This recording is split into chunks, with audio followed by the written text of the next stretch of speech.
Halo Sobat YouTube, selamat datang di channel Praktisi Forex ya teman-teman. Di video ini kita akan belajar bareng lagi ya teman-teman semuanya. Dan kali ini saya pengen bahas teori.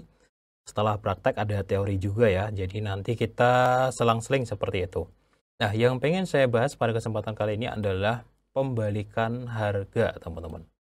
Entah itu pembalikan tren secara besar teman-teman, atau retracement atau pembalikan sementara di dalam tren yang besar. Oke ya, kita akan bahas lengkapnya. Ada beberapa tanda ya pembalikan harga. Ini fungsinya untuk apa sih? Ya, pertama jelas untuk entry ya. Yang kedua jelas untuk menentukan TP, kapan TP ya. Atau juga untuk menentukan balik arahnya atau SL. TP ataupun SL. Jadi untuk entry, untuk TP, untuk SL ya, kita harus tahu tuh kapan waktu pembalikan harga seperti itu. Nah, saya di kesempatan kali ini, di video kali ini kita akan belajar bareng ya, sesuai dengan pengalaman saya. Pembalikan-pembalikan apa yang sering saya pakai dan saya gunakan beserta time frame-nya. Jadi time frame itu sangat pengaruh juga ya teman-teman, seperti itu. Oke, kita akan bahas lengkapnya, tapi sebelum itu kita simak dulu promo yang satu ini ya teman-teman. Buat teman-teman yang mau trading forex jangan lupa broker XM ya. Dan kebetulan di bulan Juni 2025 ini ada bonus deposit sampai dengan 100% teman-teman. Jadi ketika teman-teman deposit itu dapat bonus sampai dengan 100% setiap minggunya bahkan. Itu sesuai dengan aktivitas trading ya, di mana teman-teman bisa dapat maksimal bonus deposit itu $3.750 apabila trading sebanyak 25 lot seperti itu. Dan minimal adalah trading 3 lot untuk mendapatkan bonus deposit $100, 100% ya. Jadi teman-teman misalkan deposit 100% kemudian trading 3 lot itu teman-teman bisa mendapatkan bonus deposit $100 seperti itu. Nah, untuk informasi selengkapnya ini berlaku sepanjang bulan Juni ini ya. Informasi selengkapnya teman-teman cek aja link yang ada di deskripsi video ini. Oke teman-teman, yang pertama itu adalah ada bullish dan bearish harame. Ini sering kali ya teman-teman, sering kali valid, tapi jangan di TF yang terlalu kecil. Ya. Misalkan H1 saja, di time frame H1 saja itu masih terlalu banyak ya. Banyak yang nggak valid. Nah, kalau saya itu seringnya pakainya H4 atau D1 gitu. Nah, ini seringkali valid ya ketika ada bullish atau bearish harame. Oke, langsung aja contohnya kayak gimana. Bullish harame ini terjadi di sini contoh.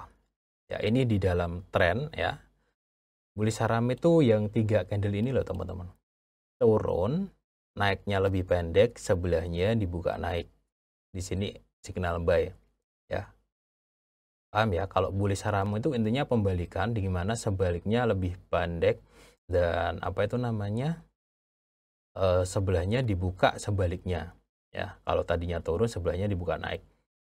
Ini ada bullish harame juga. Nah, ini juga kelihatan banget ya, ini bullish harame. Turun, naiknya itu kembalikannya entah itu sepertiga, seperempat, setengah, 3/4.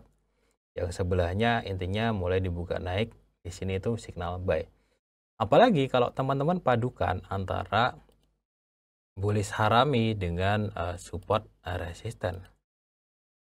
Di sini itu sebenarnya zona support dan resisten teman-teman. Kalau teman-teman jeli ya. Di sini support naik, ini terbentuk resisten, breakout, dia retest ke resisten, naik. Artinya ini adalah zona penting. Ya enggak? Zona penting ini teman-teman. Nah, di sini terbentuklah pola bullish harame.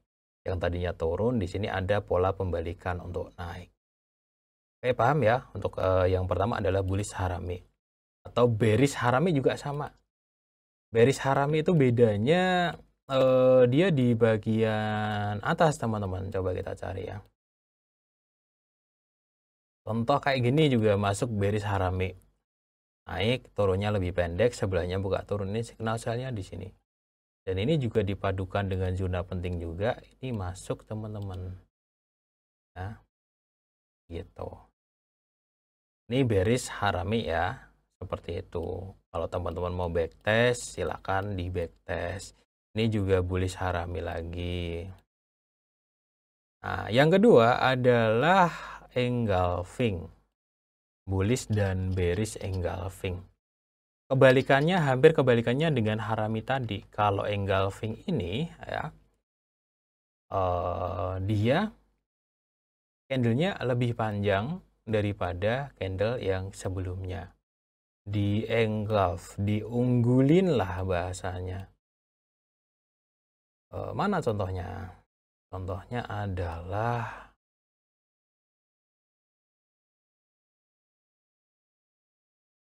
coba kita cari dulu ya.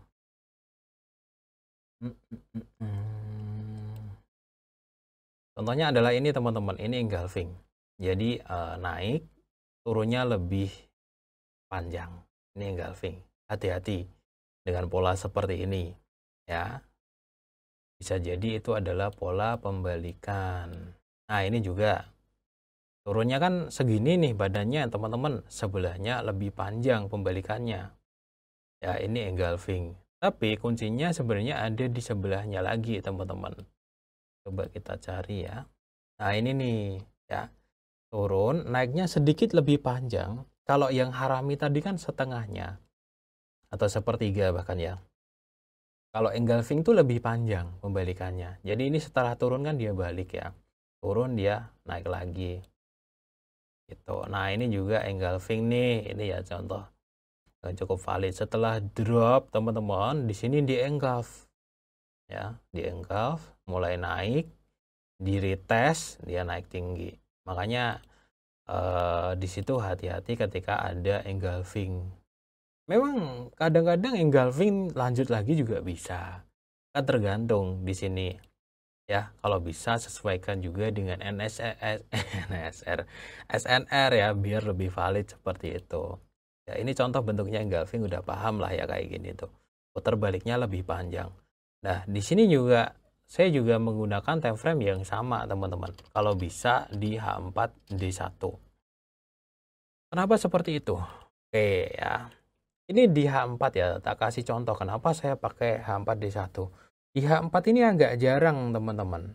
Agak jarang terbentuk harami sama engulfing kayak gitu. Terbentuknya beneran di zona-zona yang penting. Coba kita pindah ke M30 lah, katakanlah ya. Mana tadi marketnya? Jadi banyak banget teman-teman. Nanti bullish engulfingnya banyak banget. Bearish haraminya juga banyak banget. Yang mana yang valid gitu kan banyak banget ya. Ya memang kadang valid. Contoh kayak gini ya, terjadi engulfing naik ya, sebelahnya buka naik, ini signal buy ya. Tapi kan ini juga ada engulfing teman-teman, ini juga ada engulfing terlalu banyak gitu. Itulah alasan kenapa saya menggunakan time frame H4.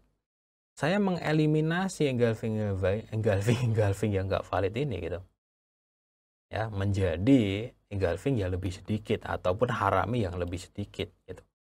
Karena rumusnya semakin gede time frame itu semakin besar time frame itu adalah eliminasi terhadap pola-pola yang nggak valid di TF kecil. Nggak valid TF kecil gitu. Oh ya teman-teman. Oke, lanjut ya biar nggak kelamaan. Yang ketiga, salah satu tandanya adalah fake breakout. Nah, beberapa tanda ini kalau munculnya barengan itu lebih mantap lagi ya. Misalkan di zona penting, udah itu ada fake breakout, ada pola harami atau engulfing, udah ambil aja kalau saya. Fake breakout adalah salah satu tanda pembalikan harga. Fake breakout itu yang seperti apa? Yeah. Seperti apanya kita coba cari teman-teman. Kayaknya fake breakout itu lebih sering di BTC deh. Soalnya BTC itu sangat-sangat sering termanipulasi. Nah, ini langsung kelihatan. Salah satu tanda pembalikan tren besar bahkan itu adalah sering fake breakout dulu. Jadi dia break. Makanya kalau break dari support atau dari resisten, please wait ya. Mohon ditunggu sebentar gitu. Ya, mohon ditunggu. Takutnya itu cuman fake breakout, habis itu pembalikannya kenceng sekali gitu. Kalau kalian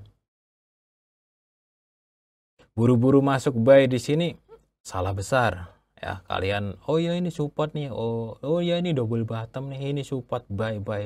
Kalian hancur duluan, baru naik tinggi. Begitu juga orang-orang yang ngejual sell. Dia naik tinggi, ya babak belur juga gitu.